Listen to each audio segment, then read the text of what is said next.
Hi, I'm the Moorlander and this is Moorlander EDC. Today's just another one of those. I think what I've been doing is I've been going through a lot of my EDC drawers and I've been going, that's new and shiny, let's make some content on that. And there's certain pieces and I just don't know why. I just think that I've already created some content on them and it turns out that I haven't. So kind of punched myself today and said, well, why have you not made something on this? Let's do it. And this is something that kind of links back to some content that I made a few months back where, you know, I looked at things that should, whether you're new to EDC, whether you've been into EDC for a long time, I think there's certain things, certain staples that people should possibly own one, maybe two of them through their EDC life cycle, through their EDC career, maybe. Career? Is that the right word? I don't know. But what we are going to look at today are the knock knives from Opinel. So these are very simple but elegant in their simplicity. So we'll have a look at these, and there's two specific examples, and the reason I'll probably get into this a little bit more, actually no, let's fast forward. So the reason that we're just looking at these two specific examples is because whether you go for, and I believe they start an Opinel number 1, or whether you go for an Opinel number 12. I think 12 is the largest that you can get, but I'd love to hear if there are larger ones in the description below, or even if you own one of these, I'd love to hear which version you own. They're pretty much scaled up. So the difference between an Opinel 1 and a difference between an Opinel 12 is they're both identical. It just depends on how big they are, and they just scale that depending on the size. So what I'll do is I'll turn the camera around so that we can have a closer look at these. While I'm doing that, if you enjoy this content at any point, feel free to hit that like button. That would be amazing. It just shows your support for me, and also what sort of content you're enjoying, so I can make more content on that in the future. If you'd like to subscribe, that would be amazing as well. But for now, let's turn the camera around and have a closer look. Not to really overgill the lily on the different versions of here, but you know, as I previously mentioned, these are two examples of these knock knives from Opinel, and that's because of there's quite a large variation in them. But if I open out this for a second, obviously you know, we'll have a look at this in a second, but hopefully you'll be able to see that this is the number 8 and this is the number 6, and they're pretty much identical, other than the fact that the number 8 is slightly larger. If I owned a number 7 and I put it in between here, you'd be able to draw a line between the two because they're just exactly the same knife, they just scale them up. So as far as these different knives are concerned, you know, there's certainly a little bit of a story behind this one. So this one here, the number 6, I was in my local gun store talking you know, guns, as I like to do. And I saw this one on the side, and I thought, you know what, I know of these knives, I've heard a lot about them, a lot of people talk about how good they are, and I picked one up. I mean, it was less than £10.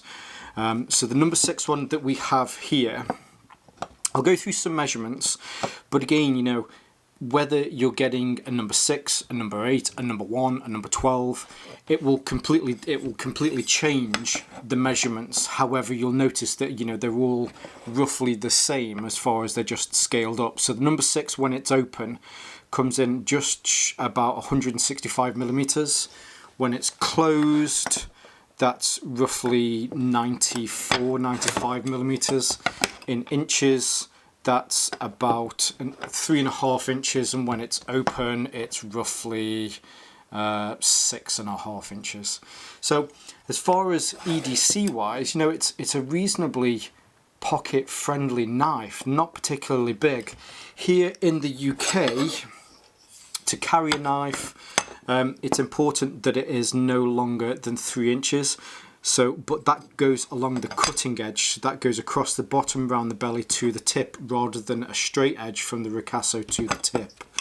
So on this one, if we trace that line and move it forward, oh, I slipped there, trace that forward, it comes in at 76 millimeters, which would potentially allow it to be UK legal. However, there is a locking function on this that stops it from being closed.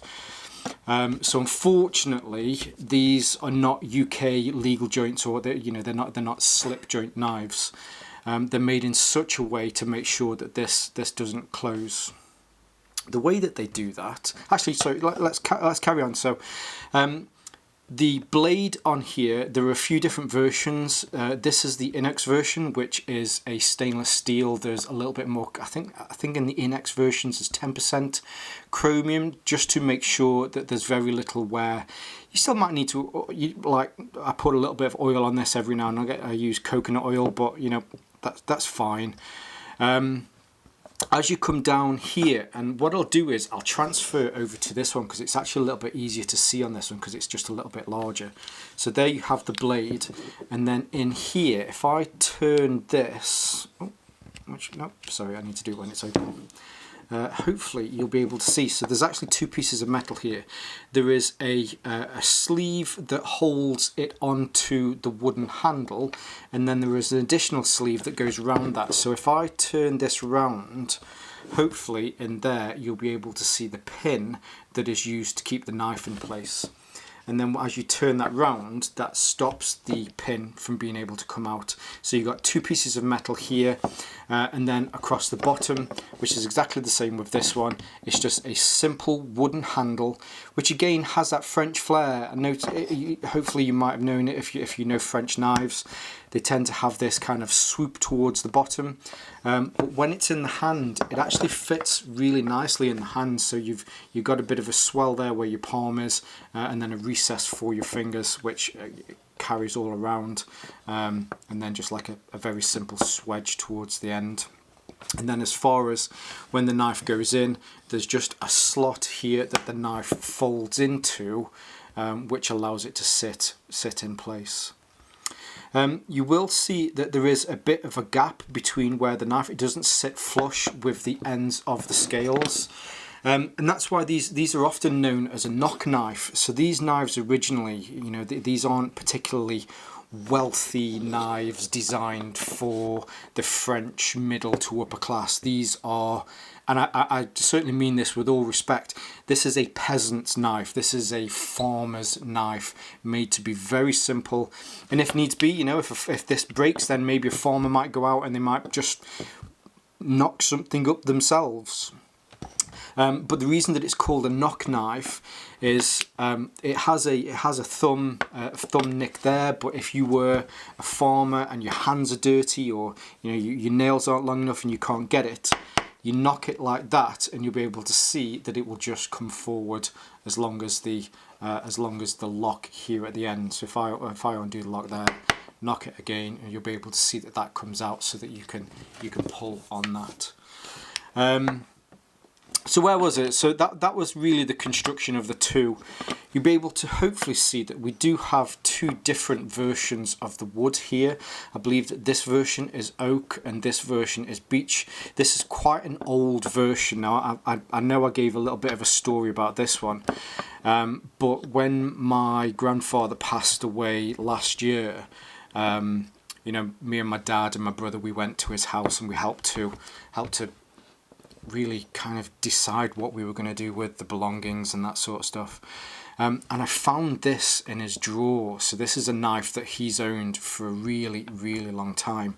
And the reason that I know that is, so while I was doing some research on here, I mentioned that this sleeve here at the top has a safety feature on it. So hopefully you can see here, there is a recess that slides in, and then here there is a recess there. So as I swing this round, this sleeve goes over across the top of the pivot, which means that I just can't pull that up. When it is open, it works in the same way. So the tang goes down there to where the pivot is, and if I turn that round, that then covers the point where the tang will be able to then go back into the knife, which stops it from being closed, which, again, is a very clever and simple yet elegant feature. This was pretty much adopted during the 1950s. I think about around 1955 was when that was adopted. Now this version, it does have the feature so that when it's open it stops it from closing. However, it didn't, ow, nearly stabbed myself then, it didn't have it here at the bottom. I've actually took a Dremel to this just to put that on there to stop it from opening in my pocket. So I believe that this is pre-1955, and you know it's something that my grandfather used quite a lot. But just to show you how well it's aged, I've done very little to this. All I've done is took a light sandpaper to the scales or the handle. The blade, I took the blade out. Now if you did want to take these apart, all you need to do is to be able to take this sleeve off there, take that pin out when you pull the pin out, and then you can fully disassemble this. And then I took the blade, put it in some vinegar just to get some of the surface rust off of there, and then just put a new edge on the end, just to remind me of my granddad when I carry this knife.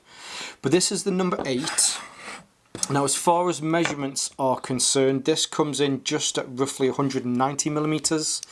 When it is closed, it is roughly 105 millimeters, but that in inches when it is closed is roughly 4 3/8, and when it is open it is roughly 7.5, 7 5/8. But these, as I've said quite a lot, is, you know, there is a very simple elegance to these knives and just how nice they are to be able to use. I also mentioned, you know, I said this with all due respect, but they're a very, the type of knife or the type of people that these were aimed towards, you know, they were the working class, which makes me also think of the Sword Peasant, which is another very similar simple knife. Now this is, you know, with the composite scales on here, it's took a bit of more of a leap into the future, but again you can see that with these that they are just very beautiful knives. I don't really say beautiful too much about knives, but I think with these types of knives, the simplicity of these certainly make them reasons to own them. And as far as a budget is concerned, these are incredibly budget friendly. As mentioned, I think this was less than £10. Even when you go up to the number 8, I think the number 8 is about £12, which is crazy. The swords are roughly the same price, but to compare the two, if you were thinking of comparing the two, I'd say that the Sword Peasant Mini and the Opinel number 7 were possibly the most comparable as far as size and dimensions are concerned.